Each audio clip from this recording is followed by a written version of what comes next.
if you have kids right now, I need you to talk to your children about fentanyl, pills, drugs, everything. Because right now the DEA is finding fentanyl in vape pens. It's crazy. That's insane. ROTN, let me present to you the ROTN Podcast. The ROTN Podcast. How do you want me to say it? Rotten.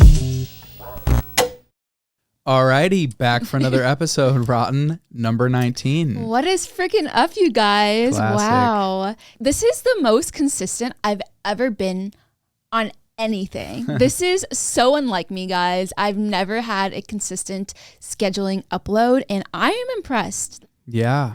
I have so much admiration for the podcasters who've been doing it. And, when they have 600 episodes, 300 episodes. I think Joe Rogan is like well over 1,000, couple thousand, which is insane. 1,000? Yeah. How long has he been doing it for? He's been doing it for so long. Really? I can look up how many he actually has. He just did one that was number 1954. And mind you, it's like 3 hours. Like most does he of his do it episodes, every single day? He does like 3 to 4 a week. Jeez. At least like 2 to 3 a week for sure. And he's been doing it for so many years. I mean, I don't even know, but that's why it's become so popular, because he's been doing it for so long. I mean, that's probably why he got paid the big bucks with Spotify. Yeah. I mean, he's the number one podcast in the world. Do you remember how much he made from Spotify? That's a good question. How much did Spotify pay Joe Rogan? $200 million. Holy crap. That is a lot of money. I don't know if you knew, but Dave Portnoy sold Barstool. Do you know how much he sold it for? No. After the acquisition, because it was a long process to get fully acquired, it was over $650 million.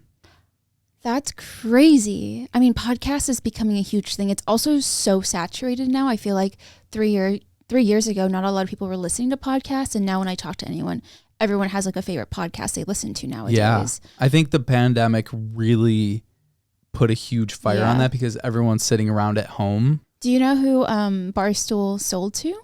Like, who owns Barstool now? Penn. Who's Penn? I have no idea. What? Yeah. They're just called Penn. Yeah, it's like Penn, and there was another one who was interested in buying them. I think they're a sports gambling. Yeah. Oh, so pretty sure they're a sports gambling platform, because he was talking about how he had talks with DraftKings as well. Penn Entertainment. Okay. So good for him. Yeah. Good for him. I love Dave Portnoy. He's hilarious. I mean, I don't look at him the same after seeing his sex tape. It was so bad. It was pretty bad. It was so shocking. And I'm pretty sure he's the one that leaked it. Like, I don't know. Yeah. He's the one that filmed it. When he talks about it, he did not want that out there from his perspective. I mean, I take him as a pretty like honest guy. He was very, very sympathetic. Like, he felt so bad for her. So from what I heard, I mean, I have no way of knowing exactly what happened, but yeah. Did you see the video that was shared this week? Tucker Carlson on Fox News shared a video of more surveillance footage from the January 6th Capitol. Did you see that video or no? It's been so controversial because it shows the main guy who they call sort of like, he's like the poster boy of the Capitol riots. He goes by like QAnon shaman, I believe. Oh, I've seen this guy. He's got like he's the paint wearing like fur around his head or something. And so he's kind of been one of the poster boys. He got, I think, 8 months in jail.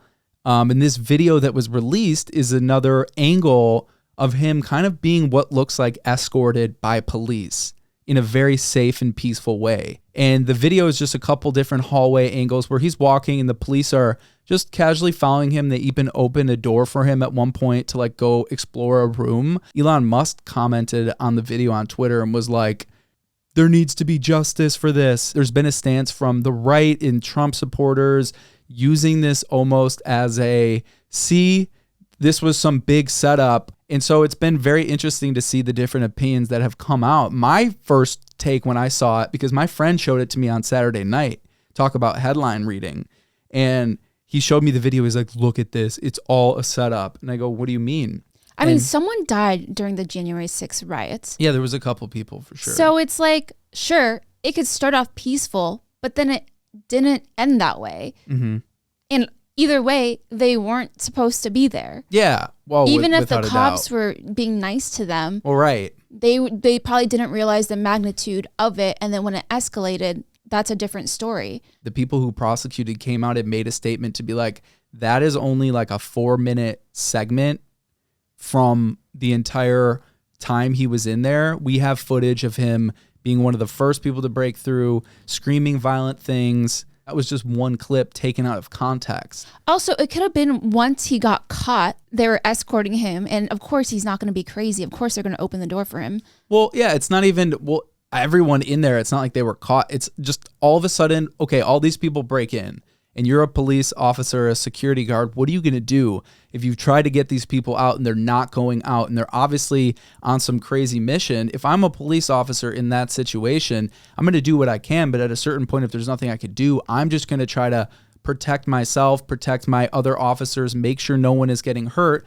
while clearly something bigger needs to happen to make this situation end. And so for these police officers, I saw this and I was like, yeah, that's exactly what I would do. I'd be like, hey, I don't want to start any problems. Clearly, I can't take all of these people out. So let me just make sure that everything's safe. Or I would be like, if I can't overthrow this entire group, I'm going to do my best to try to make sure that it's peaceful, while hopefully there's outside forces that come in to end this protest, this riot from happening. I mean, the entire January 6th riots was absolutely insane. It was the first time that has ever happened in U.S. history. And it was incited by an orange fat man. So it's funny because now he's going and he's blaming it on Pence. His freaking vice president. He's like, actually, Mike Pence is to blame. What? Yeah. I did not know this. Yeah. He is one person that cannot take the blame for anything. Trump? Yes. Oh, no. Yes. Absolutely not. He has no moral compass, I feel like, as well on top of that. He just does whatever that benefits him and his agenda and his pockets. That's America. That is America. That literally He's is the poster America. boy of America. Speaking of America going down the shits financially, have you heard of Silicon Valley Bank and what is going on? The second largest bank failure just happened a few days ago. And it is absolutely insane because this has not happened since 2008 after the housing financial crisis. So it almost feels like we are at a tipping point in our economy where we are probably entering a recession. And we've talked about it. The US government has talked about it. But this is the scariest thing that has happened. Does it feel like everything we've been talking about, all these issues, they keep coming back, but stronger and worse? What do you mean by that? For example, we were talking about FTX, which is terrible, yes. Right? But it's so bad at the level at which it happened. But again, that's an offshore cryptocurrency exchange. This is a bank. So, FTX was only for people who were into crypto. Mm-hmm. But I feel like this situation with Silicon Valley Bank, it is still heavily for tech investors, VC funds, and crypto people are the only ones affected. Because Silicon Valley Bank, if you guys aren't aware, they cater towards startups. And so why this only affected really people who were in the tech industry and crypto users was because what Silicon Valley Bank did, which made it so attractive to tech startups and to other crypto exchanges, was the fact that Silicon Valley Bank allowed you to transfer money in real time to other Silicon Valley Bank users. Versus typical banks, they don't allow you to do that. It takes 2 to 3 business days. And with the crypto world, cryptocurrency transfers and is opened 24/7. So there was a gap in the industry where there was not a bank that was able to transfer in real time. And so Silicon Valley Bank did that and it became attractive. And so a lot of tech startups and other crypto startups just went towards them. The thing that made this entire situation crazy is the fact that 90% of the users at Silicon Valley Bank had more than $250,000 in the bank. And that's right. Yeah, I was listening to something about this because there were businesses. They weren't just people. No, yeah. Which is crazy because I believe the rate of a normal bank, 70% of users have less than $250,000 in their bank account, which makes sense. having $250K in your bank is a lot of money, but this bank catered towards startups, and startups need money, especially tech startups. And so the FDIC only insures up to $250,000 per account per person. And so in this scenario, if you had millions in the bank, you're only insured up to $250,000. And so a lot of these companies lost all their money. So what happened exactly? Like, how did it start? Yeah, what was the start of the fall of this bank? So Silicon Valley Bank up because what they did was they were sitting on a lot of cash. And so in 2020, 2021, when interest rates were really low, to secure their money and to make a little bit of money off of it, because you don't want your money to sit in the bank. Inflation will decrease the amount that it actually equates to. So what banks typically do when you have money in your savings account or checkings account, they don't just keep all that money in cash. They ended up buying a lot of US government bonds.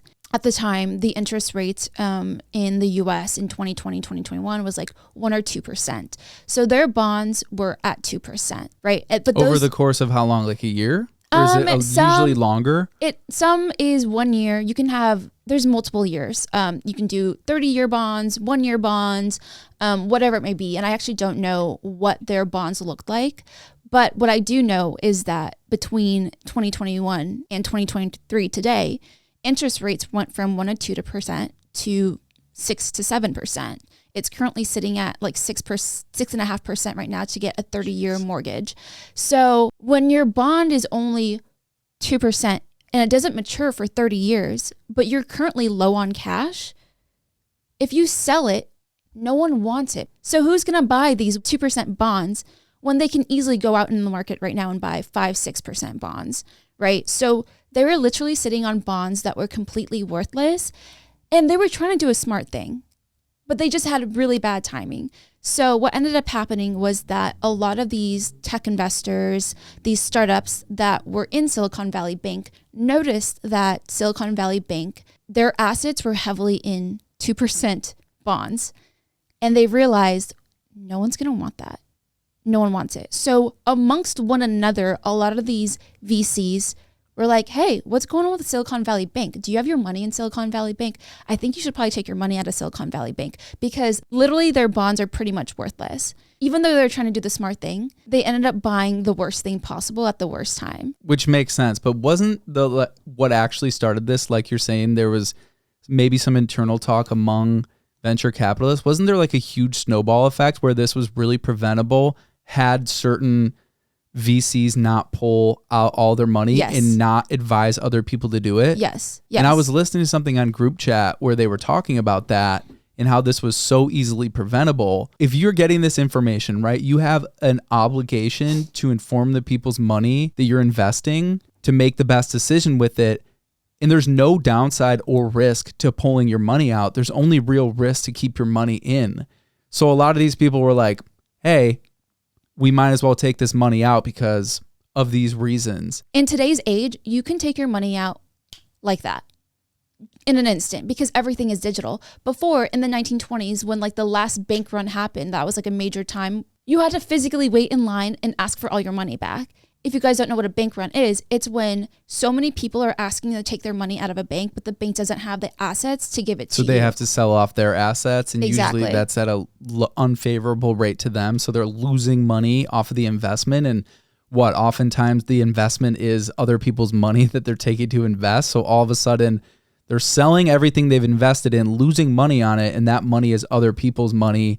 And so eventually there's going to be a huge debt. It's a cycle. Yeah. It's a cycle. If people are knowing that you're selling assets at a loss, that means you need money. And if you're a bank, you need money, but my money is in your bank. I'm taking out all my money if I think you need money, right? If I think you're on the brink of failure, I'm going to take my money out. Take that shit out. And so a lot of these VC funds and investors got really smart being like, wait a second, their balance sheet is full of bonds that are pretty much worthless on the market right now if they didn't have enough money. I think this all started because Silicon Valley Bank sold $4 billion worth of bonds for $3 billion. So they lost $1 billion. And that $1 billion was more profit than they made the previous year. Oh, wow. So that kind of started everything. People were like, wait a second. They're selling bonds at a loss, which means they really need the money, but my money is in their bank. Let me just take this out. Let me be smart and take it out. And it was very smart for everyone to take it out, but it caused a huge issue because then everyone started to take it out. And with the situation, no bank is going to have the exact amount of deposits in cash. They're going to invest it in mortgages. They're going to invest it in bonds, stocks, and other businesses, right? So even if their balance sheet is balanced, saying that they have $10 billion in liabilities and they also have $10 billion in assets, they don't equate to one another. Cash is king, but they don't keep it all in cash. So this snowballed. Luckily, I know we're getting really into this. Luckily, the Congress actually met up. I don't know if you saw this and what they did. So this was becoming a snowball effect where SVB was shutting down, and then a New York bank was about to shut down as well. And so Congress convened over Zoom, literally Zoom, which is crazy. They don't ever do that. They literally clicked a normal Zoom link, and hundreds of them. Secure, it was definitely secure. I mean, Zoom is secure, but hundreds of them just gathered on Zoom over Zoom, and we're like, what do we do? And what they gathered and ended up doing to stop this bank run, because it was starting to spread like wildfire. They have secured everyone's money at SVB. No executives are getting paid out. SVB themselves are going to become bankrupt. So they're not saving SVB. So in their opinion, it's not them saving a bank like they did. They're saving the people. They're saving the people As from they the should. bank. But a lot of people are looking at this being like, wait a second, like this feels like you're saving a bank, which was a huge deal in 2008. I don't know if you remember, people were talking about like, why are we saving banks? Like they're not saving the actual bank. SVB is no longer, it's kaput, no longer in business, but everyone that had money in the bank, dollar for dollar, they will be saved, even if they had billions in the bank. Apparently, ever since 2008, banks had to put money in this U.S. government insurance pool just in case this ever happened to a bank. So it's not actually taxpayers' money that is repaying Roblox and all these like venture capitalists. It's like the bank's money that they had been using as insurance. So I think it ended up being not a good story, but it's nice to see that both sides of Congress came together and did this in days. That's really good. Yeah. That's a good sign from the government. At least they're doing something. Little bit of a redemption because story you know there. what? They never agree on finances ever. We are in like the biggest debt ceiling ever right now. And they still have yet to come to a conclusion on where to stop spending money and where to spend money and how to prevent the debt ceiling from raising, because right now it is at an enormous amount. It's like when you hear how much debt there is, Mm-hmm. it is so massive that it's even hard to comprehend, where I feel like it just goes over everyone's head. Like at a scale that large of debt, when you hear shit like that, like $1 trillion, right? Or whatever it is, how does that even get resolved? You know, the constant thing I heard growing up was, you know, you're going to have to pay for this eventually. Like the future generations are going to have to pay off this debt. When does that start happening? And how does that actually start affecting us? Do you know? Well, it affects us because you know how in today's age, we have Social Security and Medicare. We're paying into it to pay for our parents' generation. Technically, we're supposed to be paying it for our generation, but they're spending so much money that they can't actually afford to pay. So the government is taking benefits. that stuff, using it, and they're like, all right, yeah, we're just going to, you know what? We'll have the younger generation fill in the gap here. But the issue becomes a thing when our birth replacement rate literally goes to shit. No one wants to have a kid anymore. And I believe the birth replacement rate needs to be at 2.1 so that the economy can sustain Medicare and Social Security. Oh, Lord.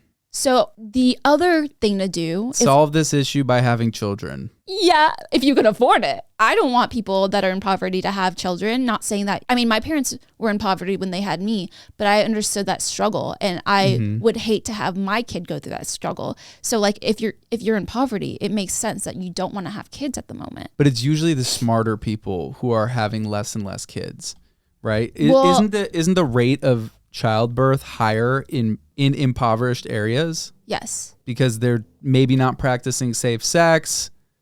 They're not really thinking too much about the future, which is typically, when you have an uneducated society or region, they're not making the best decisions. Yeah. And so really it's the smarter people. And so that's when I'm saying like people need to have kids. They also don't have access to healthcare as easily. So they don't have access to abortion as easily if they didn't want kids.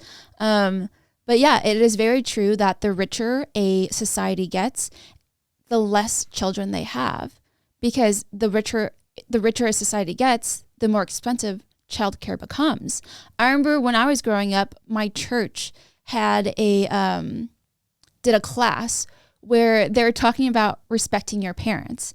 And a fun fact they gave us was that to grow a child from 0 to 18 costs $250,000. Jeez. That was when I was a kid. Imagine how much it is now to raise a child. It's got to be like from at 0 least to 18. 600,000. Oh, 100%. Yeah. Now, that's like the average. To give them a better lifestyle than you had as a child, it's even more than that. We were talking about this the other week. I mean, there is so many crises happening, it feels like, in society. And one of those things clearly is having children. Clearly it's having families, getting married.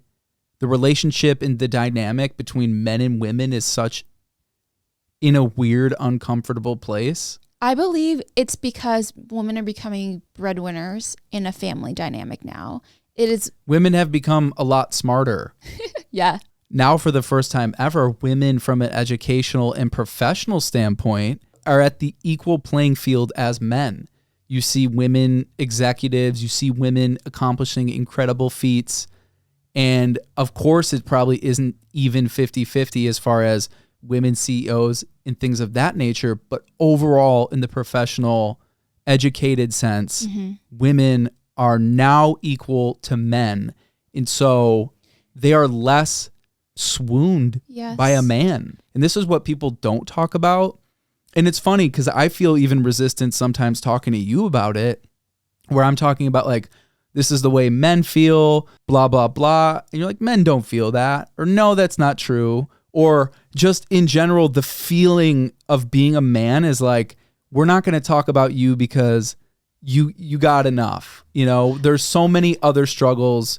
Men are totally fine. And I think that is a big issue because there are so many issues with men. And I'm not saying it's women's fault. It's actually men's fault.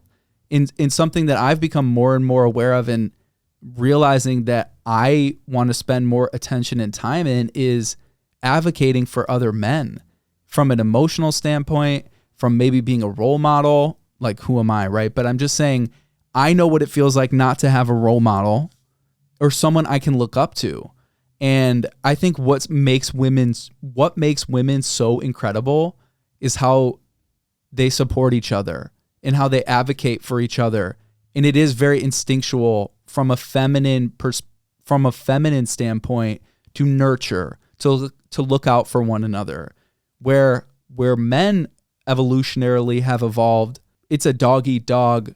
I'm getting mine, you get yours. We don't talk about it. Well, if you think about it in a wildlife standpoint, you see prides of animals together, and normally it's only 1 or 2 men in a pride, but like 20 women, because men just see each other as competition for women. Absolutely. Exactly. And so a lot of it is being like the manliest man, which becomes so toxic that men don't feel comfortable talking about emotions, their financial instability, their insecurities, whatever it may be. They just don't feel comfortable even opening up to other men about it. Like, I've had conversations with you where you tell me that me and my girlfriends are really emotional and we talk about our feelings so much. But you as a male, as a whole. Well, I never said that you guys talk about your feelings so much. I never said that. Okay. But I guess I'm just generalizing what you're saying, which is like, you guys have a lot of feelings. I was saying like specifically the way that women go about dealing with their feelings, maybe in a confrontational standpoint, is so different from how men do it. Not right, not wrong. Yeah. But the difference between a man and a woman dealing with conflict and confrontation is just different because we are wired completely differently. Not because of our genes, So it's not a biological thing. It is a cultural thing that we're wired differently. Yeah, Men absolutely. don't get raised to talk about their emotions. Of course. Or to I know share it. absolutely. And that's what I'm saying as far as men need to support each other way more. And even having that conversation and talking about it and realizing that is an issue. Like the first step is always awareness. You know, and I love with Kendrick Lamar's most recent album, he's starting to talk about stuff that men never have talked about. And that's why it's gotten so much critical acclaim, because of the messages in what he's pushing is about trauma, men having problems with their father. I'm such an advocate for talking about these things, and I've become more and more aware about it. And I wasn't even aware until now. And that's why you see the rise of, you know, someone like Andrew Tate, because no one's really talking to men. That doesn't take away from all the bad shit he right, said. It doesn't take away. But if we're talking about why people gravitated towards him, there's an audience for people that are broken. There's men that don't know how to talk to women. You know, there's the stimulus for a man now that can watch porn, play video games. Men are having less and less sex now more than ever. Well, that's also because women have gotten smarter. Right, that's what I was going to say. And our education levels have increased. Right. And men have not increased or grown at the same rate women have. I believe right now, if you didn't know, Asian females are the highest paid segment of society. Wow. More than white males. Amazing. Because a lot of Asian females are in tech. Yep. So we're the highest paid out of everyone, which congratulations. Like, I'm so for it. But that puts into perspective, men just have not grown at the same rate. They've stayed stagnant. And back in the days, women were stay-at-home moms, cooked, clean, and emotionally took care of everyone in the family. Well, now we're no longer stay-at-home moms, but we're still expected to cook, clean, and be the emotional support for everyone. That, I might as well stay single. I might as well have a baby through IVF and just produce a baby without knowing who the dad is. And you see a lot of single family moms who chose that life. Which is not good, because studies show that single parent. But if you're a rich single parent and you choose that life for yourself, I think you need the balances of a man and a woman, though. You need to see the interaction. Families. I think you need the balance of feminine and masculinity, whether that be between two men or two women.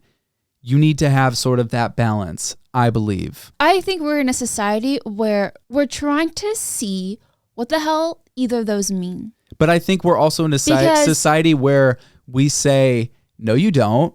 What's wrong with just having one? No, you don't. Why can't everyone? Why do we need it to be this way? And back to what you're saying about women have grown so much, it's been out of a necessity for women to evolve more. Like, hey, we're tired of this bullshit. Y'all are stupid. Time to level up in even the playing field. But the man, like your modern day man, he's had no incentive to evolve. Mm-mm. But now I think this is what I'm saying is the start of the evolution of the man. Thank God. Yeah. It's time. But that's what I'm saying but it shouldn't be viewed at as so. That's what I'm viewed at what? There's such a negative connotation to the man's development, right? Like even you're saying it's like, it's time, but nowhere ever would you say that about another race or about something else. And that also is the problem with men. We said that about females 30 years ago when females were finally feeling empowered and doing things. It's about time. Like, what do you mean? It's about time. Men felt the need to grow. I'm just saying men should be given the same sort of equal treatment from a standpoint of needing help in what that looks like. But like that's being not woman's sensitive. fault. Again, I'm not saying it is, but I'm saying even your energy around the topic is like, yeah, figure it out. It's too late. What have you been doing? And I'm saying that's not a productive way, because that makes men feel closed off. We're like, oh shit, I guess we got to fight this battle on our own. And we do for sure need to fight it on our own, but also we need everyone to start respecting that process as well, I think, by not closing off and shutting off to these things, and understand that there is a healing process and there is a process that maybe is uncomfortable while the man evolves to be what they need to be. But the thing is, as a female as a whole, you see men fighting against female growth, female empowerment. I don't see us females doing that with men. This is a situation and a problem you guys have started. I do because the toxic masculinity has gone way too far, in my opinion. As far as now, so you don't believe there's toxic masculinity that is very unhealthy for society? Hold on. I believe that there is 100% toxic masculinity. What I think is that all forms of masculinity are starting to be grouped into toxic masculinity. That's where, as a society, I feel like we're confused, because when something has gone too far in the sense of toxic masculinity, now there's such sensitivity towards masculinity in general that everything is deemed as negative when you bring up the term masculinity. Like, it sounds negative even saying masculinity. It's like, I got to fight for this masculinity, but really what people are associating just the term masculinity with is toxic masculinity when it's too over. Well, then what is your idea of masculinity looking like? I think it's so hard to define because it's hard to even have the conversation. But let me just say So you don't want to define it because it's hard to have a conversation, or you don't know what it looks like? There's a difference. I'm saying that I don't necessarily know what it looks like, but I can say what I would like it to be, which is bringing it back to the sense of really just fundamentally being someone who's a provider for their family and being a protector of their family. Nowadays, that looks different than it did 100 years ago, where we needed aggression and posturing to do that, to protect our family. Now that looks completely different. And in the nuances of that is where I find the most challenging and where we need to make the shift, which is, in order to be the protector, you need to be emotionally in tune. You need to be able to talk about your feelings. You need to be able to read your partner. You need to be more sensitive. There's nothing wrong with that. I don't think your idea of a protector isn't what we define as toxic masculinity. Because being in tune with your feminine emotional side is what we want. So that's not what we consider toxic masculinity. Toxic masculinity. I'm not saying that is. I'm saying toxic masculinity seems to be, from my perspective, when it's too much testosterone and masculinity, and there's a lack of that feminine quality, which is being more sensitive, which is being more thoughtful, which is being a little bit more in tune with your emotions. Well, I think that's why we've come to an age where we're trying to break down the barriers of even the concept of femininity and masculinity. Why does pink need to be a feminine color? Why does blue need to be a masculine color? But are those questions even productive? Like, why does that matter? I feel like we get hung up on these things that just don't even make a difference. But the grand scheme is like, so what? Pink is more of a feminine look to it. Maybe that's just from the past of women always using it. But do we need to, is that really an important battle to fight? Can't things be feminine and masculine? I was trying to draw a parallel to the fact that we're breaking down the barriers of femininity and masculinity, which included colors, which included sharing your feelings, which includes having a girl be a breadwinner, which includes men cooking and cleaning and taking part in childcare around the house. That's what I'm talking about, is that we're trying to break down any type of labels, which includes pink and blue. You're trying to say, and that's what I don't I don't agree with, that everything needs to be 50% equal. I think that women by nature are better at taking care of and raising children. But the problem is, is that men aren't doing enough. Like, for example, why would a woman want to stay home for a man and take care of the kids? Because women have so much dignity. Like in the case of you, right? You're very successful and independent. So it's like, I have to really step up to expect you to take care of the family and to be a stay-at-home mom. Men need to level up so that a woman wants to be like, I want to take care of the house and the family because you're worth it, because you're doing such a good job of providing for me. But men have not been good providers. Like, look at the pool of men. How are they going to show up and show that they want to be committed and raise a family and take on responsibility? Like, the modern man doesn't want to do that. The modern man doesn't really want to take on that much responsibility, it feels like. They want as little responsibility as possible. They want to live their 20s being single. They want to, stay in the apartment and play video games with their friends. They don't want to go out and do things to be more responsible. And I'm saying that's the shift we need to make as men. We need to look in the mirror and say, hey, we need to level up and be better men. We need to support each other. We need to do the hard things, which is talk about our feelings. And we need to be worthy of a woman's feminine qualities to stay home and take care of the family. I understand what you're trying to say. You're trying to say that for a woman to enter her feminine energy, a male has to feel like a protector and someone that can give her some sort of security. Because I won't step into my feminine energy of wanting to be a caretaker unless the male, aka my significant other, can take care of me in other ways that I need him to, so that I can allow myself to relax and be stress-free and be okay with just hanging around with the family. Like, you have to make me feel protected financially, emotionally, and feel like this is going to be a teamwork forever for me to give up my financial independence Absolutely. to stay at home. Because I will not give up my financial independence, because a lot of stay-at-home moms feel indebted to their husbands and feel like they can't leave because they never made money in their entire life. So as a female who does make money, and a lot of females, or a lot of women, why am I saying females? As a lot of women do today, they make the money and they'll never give it up unless they feel like you're a healthy, masculine male who can financially take care of me and emotionally take care of me. And still, even if I am cooking and cleaning all the time, we'll still chip in and help around the house. It's going to be very, very hard for women to want to give up that financial stability. Yeah.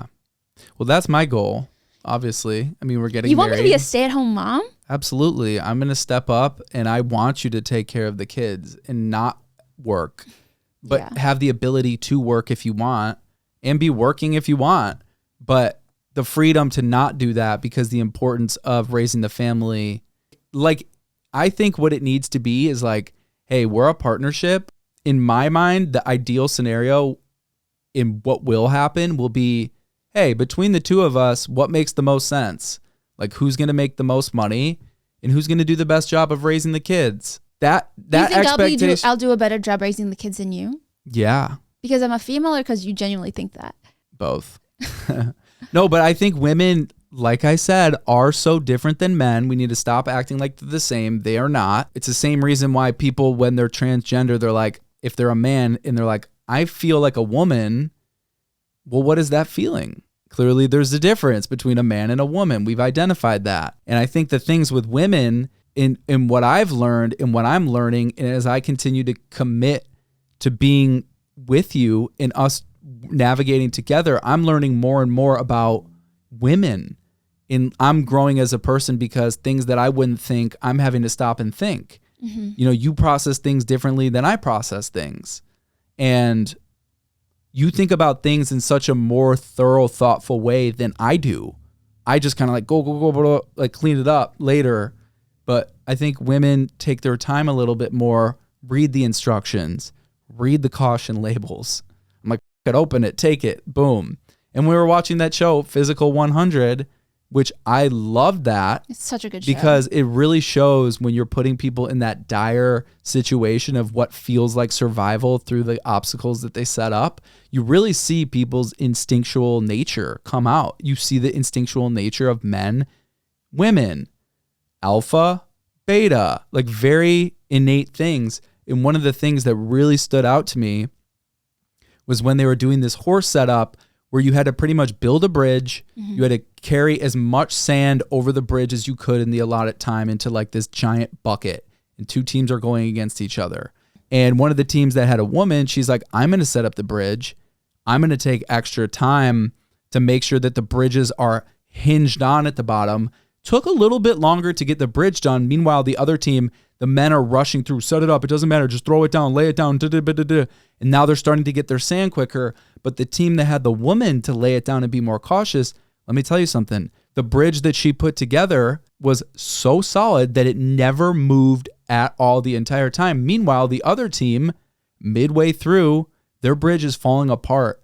and they're unable to even carry the sand across. And meanwhile, you see the other team running. Their bridge isn't even moving. And it was so impressive to see that to me was such a stark difference between men and women. And I'm not saying that men aren't thoughtful or don't take the time, but I'm saying that women just see things a little bit differently. They have that nature in them. Let's take our time. Let's take our time, read the instructions, you know? In the case of raising children, I think that that's such a valuable quality. Oh yeah, I will definitely be the mom that reads all the books. Like, I don't want to be an almond mom, which I don't know if you know what that means. Like a super healthy, conscious mom. Either way, I will definitely be the mom that like reads all the books and does the like cooking and makes the even though I'm the homemade better baby reader. food.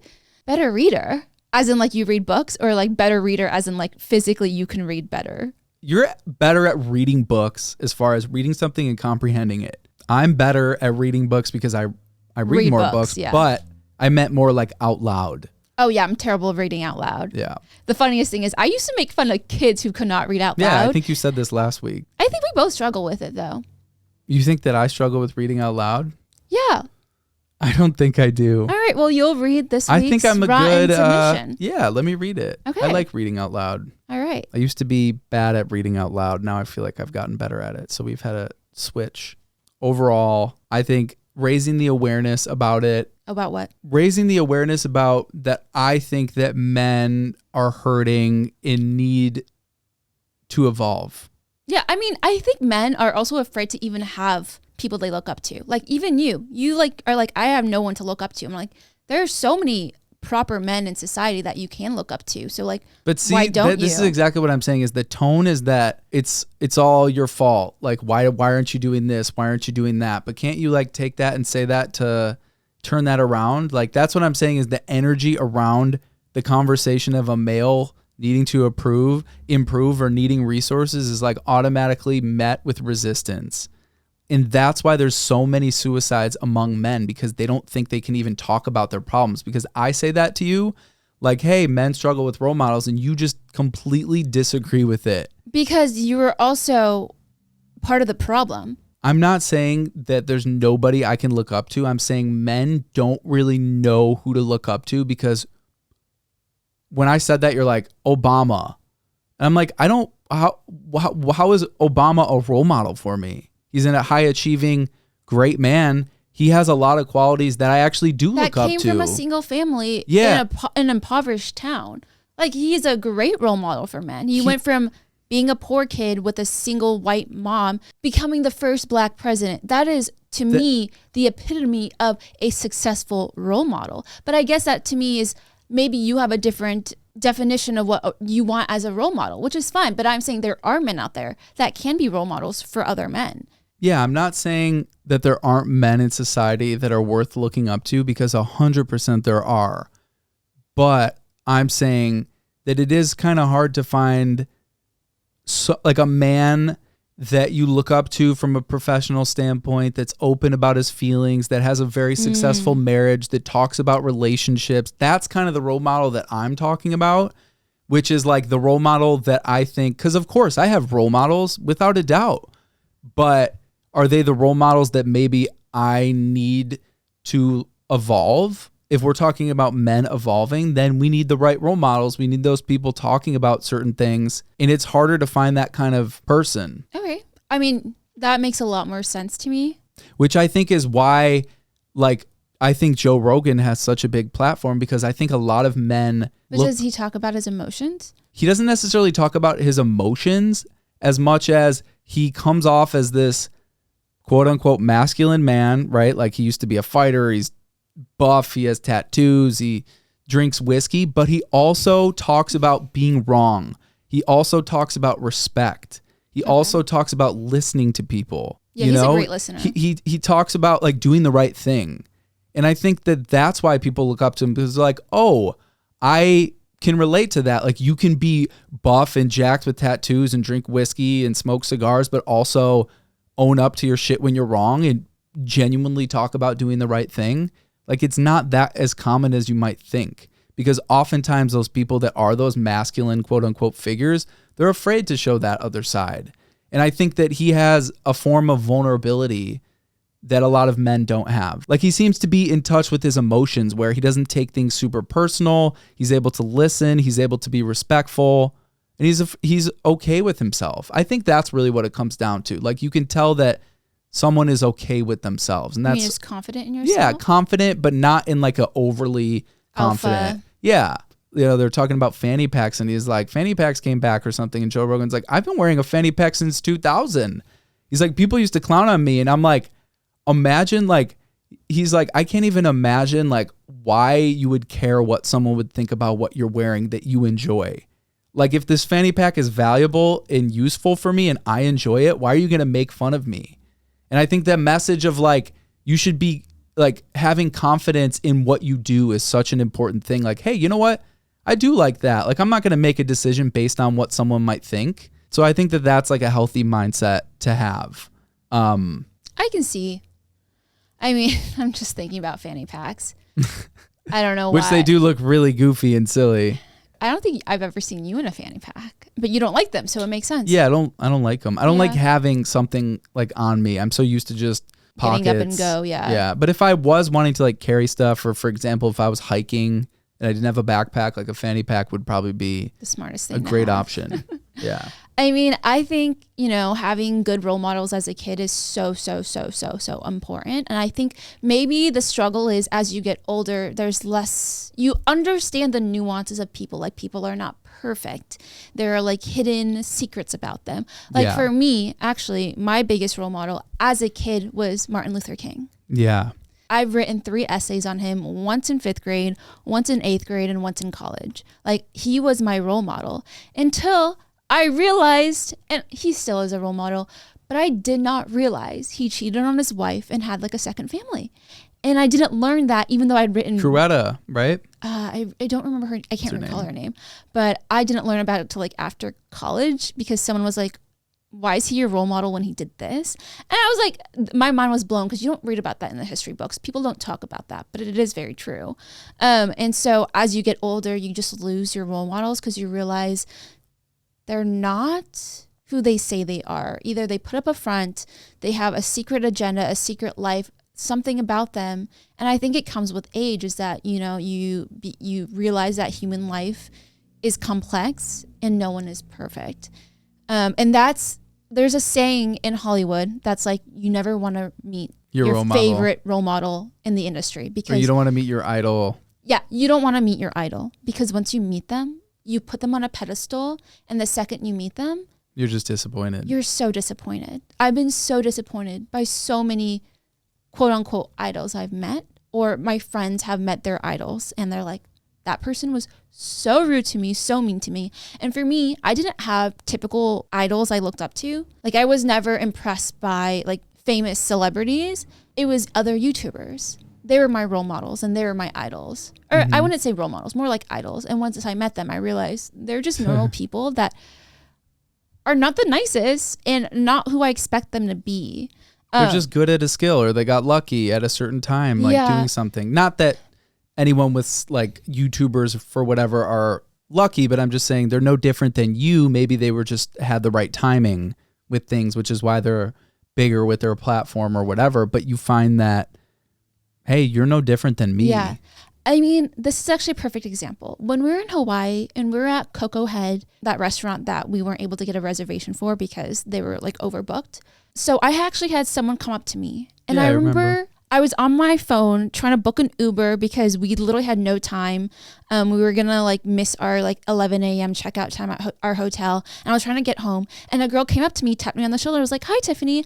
And I remember thinking I was so rude to her, because like for the first like 10 seconds, I like was so like flustered at trying to get an Uber while like talking to her. I was like, fuck, like, am I doing a bad job being who she thought I was being?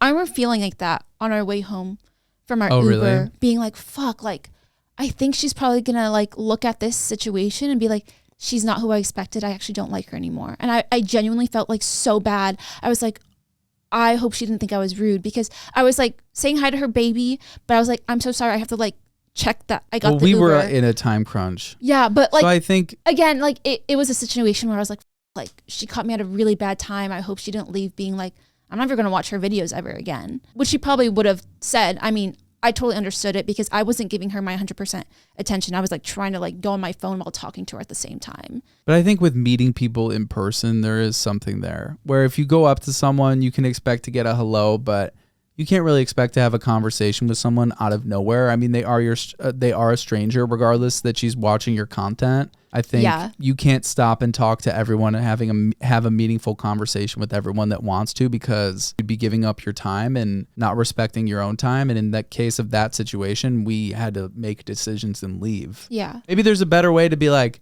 hey, oh my God, we're literally in the middle of this. I would love to talk to you. Like, shoot me a DM. So nice to see you. Da da da. But again, you're not like a perfect human. That's the thing. And so maybe that's where it comes back to, is like, you can catch someone on the wrong day and realize like, oh, they're just a person as well. Yeah, which all people are. Yeah, I want to just say that if I've ever been rude to you, I'm so sorry. I don't ever mean to be. That's not my goal in life ever. I'm not a rude, mean person in general. I think I'm a pretty nice person, but I'm sorry if you've ever had a bad interaction with me. Yeah. You're really good when people stop and want to take pictures. You try to have a conversation, because that's something you've told me. And something that I realized early on is that most of the time when people come up to want to take pictures with you, they don't even want to talk to you about anything. They're just like, oh my God, can I have a picture? And it becomes this like, hey, let me use this as like a content. And I'm sure they're nervous in the moment. You feel like a product. Yeah. Yeah, that's what you've said. Like, you feel like you're just this thing for their photo, for them, rather than like, hey, and I noticed that you always say that, like, what's your name? What do? You try to have a meaningful conversation, at least a short one, to be like, hey, let me get to know you, because you're asking for a picture with me. But you're not even saying who you are. You're not saying anything. You're just like, oh my God, can I get a picture? And then you just run away with the photo.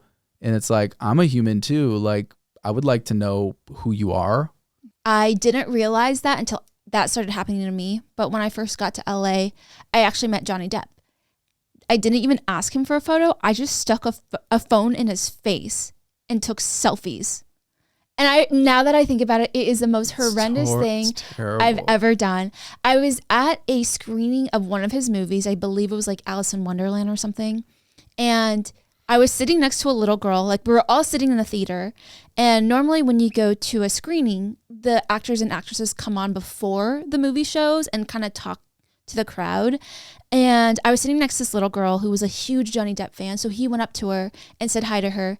And while he was saying hi to her, I was just like secretly taking selfies and like sticking a phone in his face and didn't say one word to him. And I look back on it being so embarrassed because I used him as a product, as a thing instead of a human. Yeah, like, at least say who your name is. Like, be respectful. Ask for permission. Yeah. I was going to say, back to like the man conversation, I do want to close up and say, overall, I think it's a conversation that needs to continue to be had. I think it's uncomfortable. It's new. I'm sure it's new for women to even hear these kind of things about men. They almost don't believe it at first. Like, men are unhappy or don't know where to turn to. And I think that the best thing, at least on the outside, for like a woman or anyone else, is just to give them the space to try to listen and understand what they're saying. Because I think the problem with anyone going through something difficult, it becomes so much more difficult when you feel that you don't have a voice, or you don't have someone listening to you. Then it isolates you more. And in the case of so many men committing suicide later on in life, they just have nowhere to turn. They feel like no one really values their problems. They think, oh, that's your issue. Like, get over it. Like, this is your fault. Like, you should have talked more about your feelings. And again, I say that it's a problem that men need to help each other with. And I think it's uncomfortable, but we need to do that. We need to talk more about our feelings, because men don't typically do that. And it's crazy because I can only imagine what my dad went through growing up.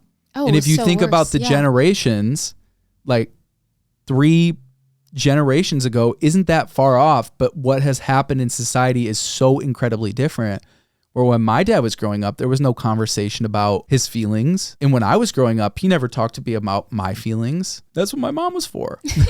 No, but now I'm having more meaningful conversations about emotions, almost what feels like for the first time with him. And it's taken this long. You told me that. And it's such a beautiful thing. And it's it's something that we need to get better at, because when we have kids, I want to show our son that it's more powerful to talk about your feelings and to be open and to be vulnerable. There's so much power in that. And it's harder. It's harder. It's always more powerful to do the hard thing. What's easy? It's easy to keep it to yourself, act like everything is okay, but it's hard to be uncomfortable. It's hard to be vulnerable.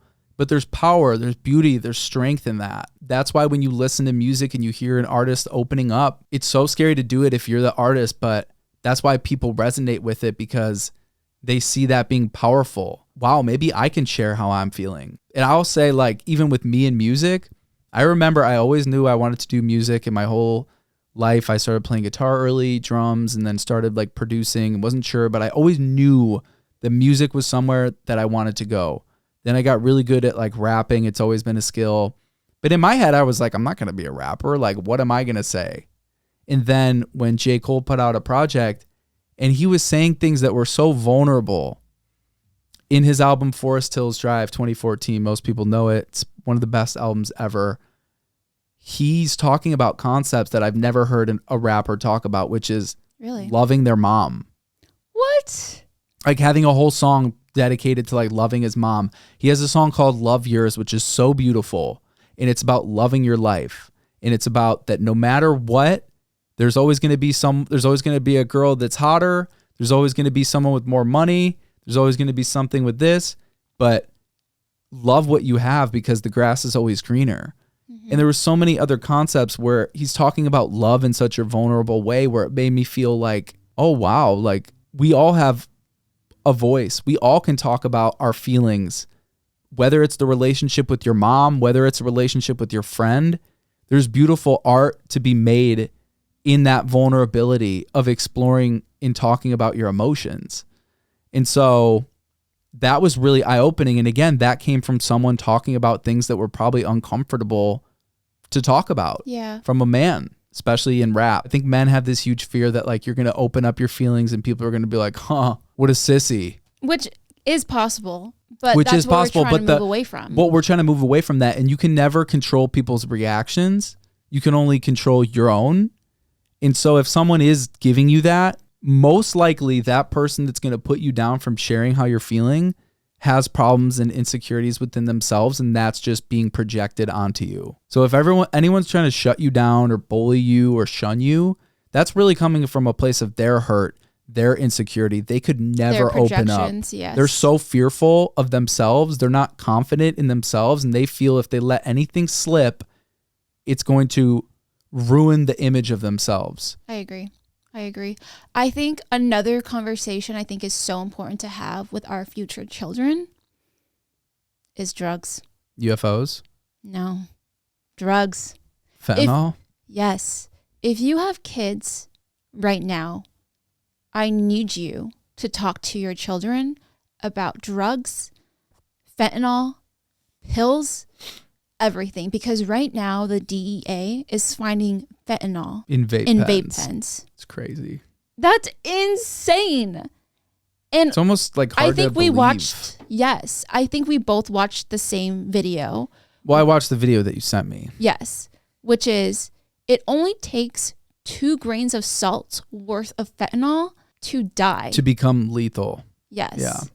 And you don't know how much liquid fentanyl they're putting in these vape pens. And why are they even in vape pens nowadays? That's insane. And so when you have your children in middle school and high school, because let me tell you, your middle school, high school children are definitely taking a hit from their friends' vape pens here and there if their friends are vaping. There is a freaking chance of them. Well, I think it was saying like marijuana vape pens, not your everyday vape pen. It was any type of vape pens. Oh, I thought it was because I know it mentioned marijuana, so I wouldn't understand why it would not be, for example, in like a nicotine pen, because nicotine isn't supposed to give you like a high, like in that sense. So my only thought would be, why is it in marijuana vape pens? Maybe it's just a cheap way of giving a high, right? That would make sense. Mm-hmm. But like, why would it be in the nicotine ones if that's really happening? That would make no sense. But I'm not saying that's what's happening. I'm just confused. I don't know. But the DEA is finding it in vape pens. They did not specify it was in marijuana vape pens or nicotine vape pens. Yeah, it makes more sense to be in marijuana vape pens than nicotine ones. But I'm just saying, if you're taking a hit from a vape pen, you still need to be careful what the hell's in there. And so as of right now, I'd be really scared to be taking any sort of pills. And I've definitely, like as a kid, I was so against doing any sort of drugs. And as I've gotten older, I've become a little more curious just because I've always wanted to try everything once. But now I'd be way more scared to do it at a young age. I think it's important to have a conversation with your kids about drugs. And if you think you know everything your kid is doing, you definitely do not. Because let me tell you, when I was 15, 16, my parents said I was a goody two-shoe and I was definitely doing other things on the side. So have a real conversation about the dangers of drugs because fentanyl is so lethal. But what's the conversation actually look like? Because it doesn't seem as simple as like, hey, kid, don't do drugs. Is it just a more educated topic around doing the drugs? I think if you just tell your kids the facts about drugs right now, there was over 100,000 deaths in 2021 for the first time from drug overdoses. That is the first time that's ever happened. That's the first time over 100,000 people have died from a drug overdose. So it's definitely a epidemic that's happening in the US. Okay, that's a fact. 2, it takes the tiniest amount of fentanyl to be lethal. 3, drugs are bad. Drugs are bad. Drugs are great. Drugs are bad. Moderation is great. What are you even saying? Drugs are bad. I think that's such a blanket, like archaic statement to say drugs are bad. Like what drug? Like is marijuana bad? Is alcohol bad? I don't think so. I would say that marijuana is bad for your productivity because I've not met one person who's very productive while on weed. No, I know. Like overall, marijuana definitely doesn't make you as productive without a doubt. But I'm saying that isn't bad. And also in the case of alcohol is not good. Alcohol is not good. But enjoying alcohol in the right setting is great. It relieves some stress. It's fun. It's net positive if used in the right way. Same thing with psychedelics, mushrooms, these kind of experimentations, doing ayahuasca, right? Like we're interested in. Those aren't bad things. Yeah, but we're doing it as adults. I feel like kids doing and partaking in this thing is not the best thing for them, for their mental capacities, for their gray matter in their brains. Literally, like doing drugs as a kid is way different than doing it when your brain is fully formed. You're not doing as much damage to your brain. But either way, it's not even that. It's the fact that you can die at the smallest dose when your bodies are that much smaller than an adult's. No, I know. And I'm saying like, what is the actual practical conversation or even strategy with it, right? Because if you tell kids don't do something, kids do it. So if you say, hey kids, drugs are so bad, the chances are the kids are going to still do it. It's like, why do kids smoke cigarettes? Like, why did I smoke cigarettes when I was a kid? Because they told me not to. And I knew that it was so bad. I knew that. So did your parents ever sit you down and go, hey, here's an honest conversation about nicotine and cigarettes? Yeah, I think so. Your parents actually. My mom always did not approve of it and did not want me to and was always talking to me about the negative, obvious effects of cigarettes. And there's nothing as obvious of how bad cigarettes are for you. Like how many people die a year of cigarettes? More than probably 100,000. There is no grosser drug than cigarettes. Yeah. And so being a kid and knowing that there's... Like, how do you think is the best way to go about telling your kids don't do drugs? I don't think you tell kids don't do drugs because I don't think you want to position it in a way of like, don't do this thing so that they feel like they can't talk to you about if they want to do it or if they want to experiment. I think there's a nuanced way to get kids. If you say, hey, don't do drugs, you're kind of creating a barrier. And so now everything feels like it's good or bad. But we need to have a scale of what drugs are. Like, hey, we understand you're going to like experiment and do stuff. It's a part of being an adolescent and growing. And we want you to be safe. Number one, like your safety is the number one priority. So that should always be number one. If you're going to do something bad, be smart and be safe. Like that was my dad's always advice. He's like, look, the shit I was doing when I was 13, I know you're going to be doing some stuff. Don't get caught and don't be stupid. And I think it's more about just not having the conversation about just drugs. It's about raising your child throughout their whole life to understand how to make good decisions and to think for themselves. Because If you raise a child to make good decisions, then the chances of them making a bad decision, like one that would be like if a kid was going to try cocaine or crack or heroin, that's super fucked up. Okay, but and the how do you chances have of them, this conversation with a 6-year-old? A 6-year-old who gets offered a Tylenol from their friend. I don't know. You go, hey, if your friend My mom offers always you a said Tylenol, that shit to me. My mom don't was take the always like, Tylenol. don't get in the car with strangers. Don't take anything from a stranger, like very dramatic. So I think it's just instilling those really, like instilling core principles into your child. Yeah, but I also think it's important to talk about the dangers of using drugs. You don't have to say, don't do drugs. You could be like, hey, if you ever want to try drugs, the basement is wide open. Just let me know so that I can check up on you. If you ever want to experiment. But at the same time, also being honest, being like, fentanyl is colorless, tasteless, odorless. It only takes 2 grains of salt to literally have a lethal overdose. So yeah, we can protect them. And I think it's deeper also because if you think about why a kid makes a decision to try drugs, outside influences. Yeah. Pressure. Without a doubt. Like my dad and I were having a conversation because of how stupid it is that the drinking age in America is 21. Yeah. And he's like, it needs to be like 16 or 18 because you can't have a kid go to war and then not be able to drink. But also what you're doing by making it 21 is you're creating a prohibition, like literally a prohibition for underage kids that need to smuggle it.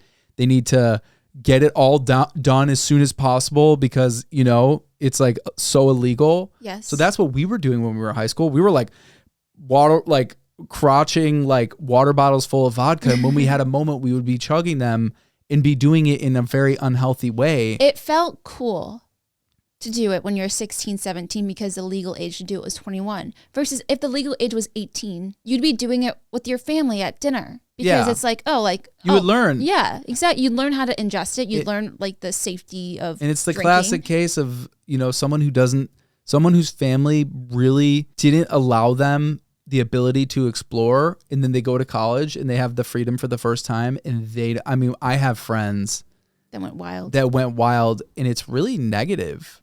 It'd be if people don't know how to drink and then all of a sudden they get this freedom, they're going to go balls to the walls. And that is very unhealthy to have that unbalance. And that in that scenario, that's when bad things can happen. You're not protecting yourself. You're putting yourself in dangerous situations. You have no experience in how to take care of yourself in those states. And so what my dad also was saying is there's an age where kids, you're their biggest influence until I think 12 or 14. Then it's the friends that they hang out with become the most influential in their life. And so he was saying how important it is with the friends that you hang around. And that's also where I was going with it is we could spend our whole lives telling our kids not to do drugs, but by the time they get to 12 and 13, they're going to do what their friends are doing because that's what we all do, right? Like think about you and your friends. Like even if I and all these people were saying, and we're like, hey, let's all get fake tits. You're like, hey, let me get fake tits, right? If the friends are doing it, it becomes so much more attractive. You're the sum of all of the closest 5 friends to you. Or you're the sum of the 5 closest people to you. So if your 5 friends are doing drugs, hey. It becomes normal. It normalizes it. And the last thing I want to say with that is teaching your kid to have enough, teaching our future kid to have enough self-respect and have enough morals instilled in them where they aren't going to be so influenced by someone to need to feel to fit in and be cool. And I think that comes from a lot of self-love, that comes from a lot of, confidence, but also getting enough nurturing love and having good role models and support around you. Because if you know that the stakes are higher for you, if you have people that care about you, if you've been given enough education, if you don't have that, then what's the downside of trying drugs? Like whatever, like no one's looking out for me anyways. Mm-hmm. That's true. That's really true. So I think it's more about setting your kid up for success in so many other ways other than just having the conversation. And a lot of it has to do with being influenced. So being secure in yourself is the number one important thing. Also, let me just say, we are not parents yet. There is no golden rule of parenting. Yeah, we could say all this. And our child could grow up being the opposite of what we're talking about right now. I mean, Unconfident, that's the scariest doing part. drugs. You know what? There's no No guarantees in parenting. Well, that's the scariest part about having kids is you could do all the right things and still end up with a crackhead who's on the street. Exactly. The chances are a lot lower, but kids will do what kids will do. It's like a mystery jelly bean. Like, which one are we Mystery eating jelly today? Or minting an NFT. Yeah, which one are What we am I getting? Could be anything. And speaking of NFTs, we haven't talked about that. We have our first in real life event, March 21st, right? I know. That's next week? That's next week. Oh, wow. Literally a few days from this. It's a week. It's a Tuesday. March 22nd. March Oh, 22nd. okay. Next week from today, from when we're filming this. Yeah. So if you own a Runaways of the Neverworld, come hang out if you're in LA. It's during NFT LA. We'd love to meet up with you, see you, hang out with you, talk to you, touch you, have zero expectations of who we are. We don't want to disappoint you. We are not idols. But if you're in around LA, we'll leave some information down below so that you guys can come and hang out with us. It would be so fun to meet some of our ROTN holders. So if you hold an NFT, go hang out with us if you're in LA. Also, if you want to buy one of our NFTs, you can go to OpenSea.io so that you can attend our event. And I believe our NFTs right now are like Not too expensive. not too expensive, like $10-15. So yeah, go hang out with us if you can. Yeah, I'm very excited for that. Woo-hee! So it's time for Am I Rotten? And I'm very excited to read this week. It's my first time reading it, right? You said you're a better reader, so I'm more than happy to give you this job for the rest of the now rotten the pressure is on. eggs. Okay. I first want to start off by saying that we got a follow-up from last week. We did. She submitted, so I'm excited to read what she had. I think it's a good Should we start off with that one or do the rotten recap. egg? Yeah, let's close that one and then we'll open up another one. All right, let's do it. So in last week's rotten egg segment, a girl had been dating a man for a few months now, and the guy ended up telling her that she was the other woman in his relationship, and he was in a 6-month-long relationship with another girl, but it was failing. So the girl ended up cutting things off with the guy right away, found the other girl on Instagram, DM'd her, and we were never able to hear if the girl responded or not. Yeah, because we said she was asking, am I rotten for reaching out to his girlfriend? Yes. And we were saying no, because that's the right thing to do. You're letting her know. But we did have questions as far as what was her intention? Was it to get back at the guy and be like, F you? Or was it genuinely just trying to be helpful because that's what maybe you would want if the roles were reversed? Even if it was with bad intentions, I don't give a shit. You should tell the other person. Yeah. The other person has a right to know. Yeah, I agree. So anyways, the follow-up was, my intentions weren't to hurt anyone, even though I was hurt and frustrated of the situation. Just hope someone would do it for me if the roles were reversed. She messaged and called me on Instagram and wanted more details. They talked. She proceeded to yell at me and started to cry, then proceeded to say thank you and that she was going to speak with him because she had a feeling all this time that he wasn't being honest to her. She was very upset, rightfully so, but I said my piece and wished her the best. It makes sense. If someone told you that, maybe your first response would be like, well, f you. And then you kind of like come back to reality after the shock and you're like, you know what? Thank you for telling me. The first person to yell at is the boyfriend, not the girl who's being honest with me and straight up. But you can't exactly like you said earlier, you can't control other people's reactions, just your own. Yeah. So I love getting the follow-up and getting a little bit more. Yeah. I'm glad that they were able to talk and she was able to help her. And her intention was to, hey, if the roles were reversed, I'd want someone letting me know because I wouldn't want to be dating someone that was, because it sounds like he never told the girl. He didn't tell the girl. He didn't tell the other one. So that's why she was so upset. So I'm glad. Well, thank you for sending that in. Thank you for resubmitting. I love when you guys do that. And so for this week's Am I Rotten? Let's get into it. Am I rotten for pushing my husband to close a credit card that he started with his ex? Weird. My husband and his ex signed up for a credit card for a jewelry store so that he could get a higher credit line. When they broke up, they never took their name off the card, and to this day, it still exists. It's my husband's oldest credit card, and if he closes it, his credit score goes down. Oh. He says that his ex probably never uses the card and forgot about it, so keeping it doesn't hurt because he doesn't want to hurt his credit score. I think his ex wouldn't pass on the opportunity on using the card and take her name off of it to leave the bill on us because she is pretty much a gold digger and money hungry.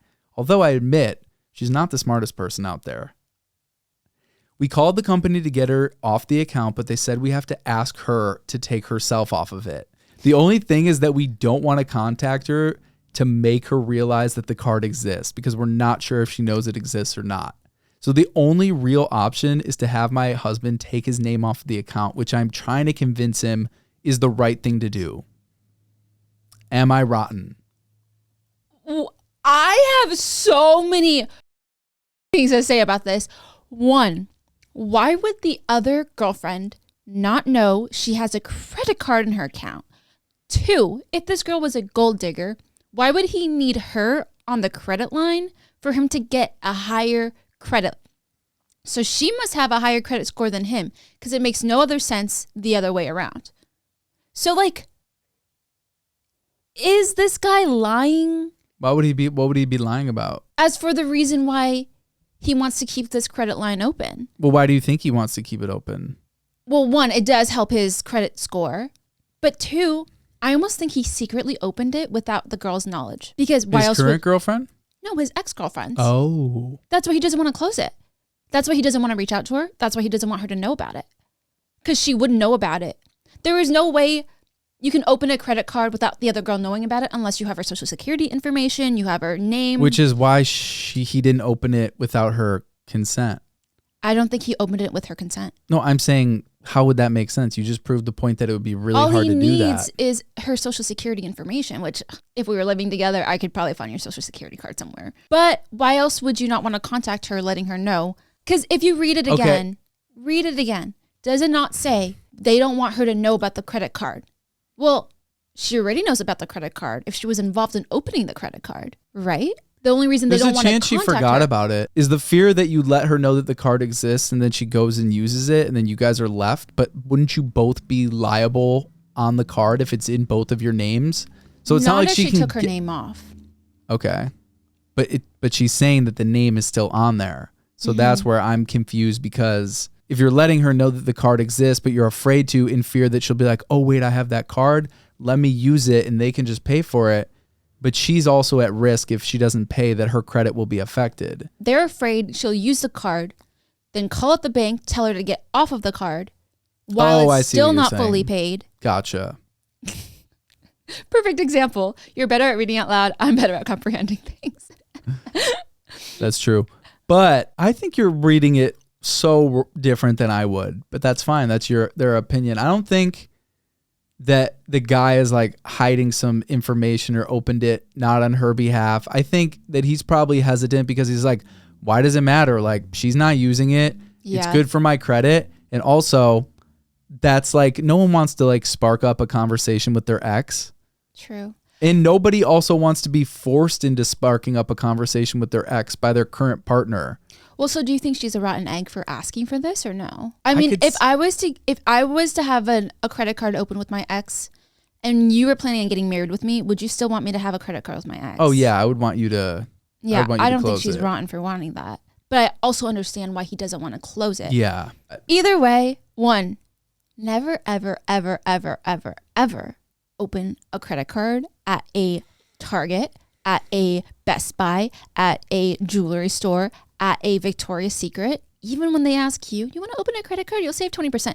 Do not ever do that. Let me be clear. That is the worst financial decision you can ever freaking make. Why? Don't do it. One, they run your credit. Two, the limits Let's say are you need the never. card, though. Yeah, usually they're not giving you the best benefits. There's no way. Also, every credit card opening stays on your credit score and dings you for, I believe, 2 years. Also, one, it's you don't remember about it. I don't know how many times, my sisters included, have opened credit cards and they completely forgot they have a Victoria's Secret credit card opened. Like my identity got stolen, and so people were opening, and you know this. Yes. People were opening like utilities in my name, and I had no idea until I got a debt collecting bill from saying I didn't pay a T-Mobile account when you don't even for have $700, and I call the creditor. I go, hey, I don't even have T-Mobile. They go, take that up at T-Mobile. We're just collecting the debt. Yeah. I call T-Mobile. I go, hey, they're like, what's the account number? I go, I have no idea. They go, what's the phone number on the account? And I go, I have no idea. I didn't open it. They're like, okay, well, we can't look into your information over the phone. You have to come in person. And I'm like, that's bullshit that someone was able to open an account over the phone, but you can't access it without that information. So regardless, long story short, it took me on this whole journey of repairing my credit. And I learned throughout that process how valuable it is to look at your credit. Mm-hmm. One thing I would recommend for anyone to do is, I don't know how good Credit Karma is, but check your Credit Karma. It's pretty accurate. And like, for example, what I use is TransUnion credit monitoring. It's $9.99 a month, $10. It gives you direct access to your TransUnion credit report, which is very accurate because it's them. And so you're automatically going to get dinged, notified if there's an account opened, if there's any, you can put a fraud alert on there so that you have to like two-factor pretty much opening up anything. So it really kind of gives you and restores the power of your credit by being in tune and seeing what's on there and not. So I learned through that process, look at your freaking credit. You should know exactly what cards you have. Yes. And there should not be anything that you don't know about on there. And if there is something, you need to get to the bottom of it, because what happens is that if you don't do this preliminary work and you want to get a car or buy a house and all of a sudden they run your credit and they go, hey, your credit's actually not good. And you go, why? And you look at and you see all these things that weren't taken care of. It's one of those things where credit is, you need credit when you need it. You need your credit to be good when you need your credit to be good. Car loans, house loan. Pretty much. It. Yeah. Business loan. If you want to start a business. Is credit score overrated? No. Hell no. It is a determining factor in your reliability as a person. That's true. Yeah. What is your credit score, do you think? I got into like the good range finally. So it's like over 730 or 750. Finally. Oh, I guess I'm at 817. Well, you're like the golden egg, the golden goose of credit. Because I've learned at a very young age how to have good credit. Which no one teaches you. Yeah. Pay all your payments on time, credit card payments on time. Actually pay it twice in a month. Do an extra payment because it increases the number of payments you've ever made. So if you accidentally forget, then the total has doubled. So it's only 1 out of like 100 versus 50 payments. Yeah. And you can see on there what impacts your credit the most. That's valuable to know. It's how on time payments, open accounts, delinquencies are huge. Ratio of debt to credit line. So always have it at less than 10% every single month. So anyways, back to it. Everyone, check your credit. If you need to, get a credit monitoring service. It will be really helpful for you to get on top of it. It's something you want to be proactive about. And I didn't learn about that until I was in my later 20s. And when I needed credit the most, I didn't have it. And so it was shitty. But other shitty things to never, ever do. Never, ever co-sign for someone else. Dumbest thing you can do. Shout out to my sister for co-signing on my car. Yeah. My credit was like 600. Yeah. And I was like, I have money. I'm making money, but my credit's, yeah. Yeah. Don't do it. Just don't do it. Even if you think you trust them, don't do it. I'm happy your sister did it for you, but don't fucking do it. 3 years of on time, every single payments. Thank God. Auto pay. Thank God. You are the poster child of co-signees, but still want to do it. And 2, never open a credit card with someone else. Yeah, unless you're married with them and it's going to directly impact you. Yeah, that's the only scenario. But a girlfriend I almost feel like he opened a credit line for an engagement ring, or why would they open a credit line at a jewelry store? I think we need a follow up. We need a follow up. We need to understand the context. She is not a rotten egg. You're not a rotten egg for wanting to close it. I think it's a weird thing if you're trying to build a life with someone and there's like this, they have like credit that's like government documented. Mm-hmm.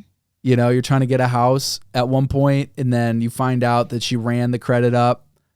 You don't want someone you don't want someone to have the ability to affect your life like that. Yeah. That's what I think it comes down to. That's my stance, is that I would definitely you can kind of like, you know, be floating around being like, oh, let's not let her know. But like, no, be proactive. Don't let anyone into your life to affect you from a standpoint like that. From a financial standpoint, no way. Mm-hmm. Finances are non-emotional.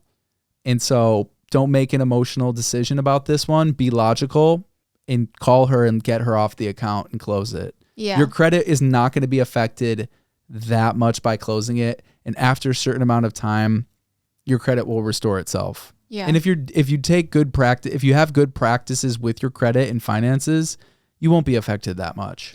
I think the only thing he might maybe don't do it if you are planning on buying a house like in the next year. All right, have her on the line on your credit card line for another year, get your house, and then after you literally close on that house, just cancel that credit card.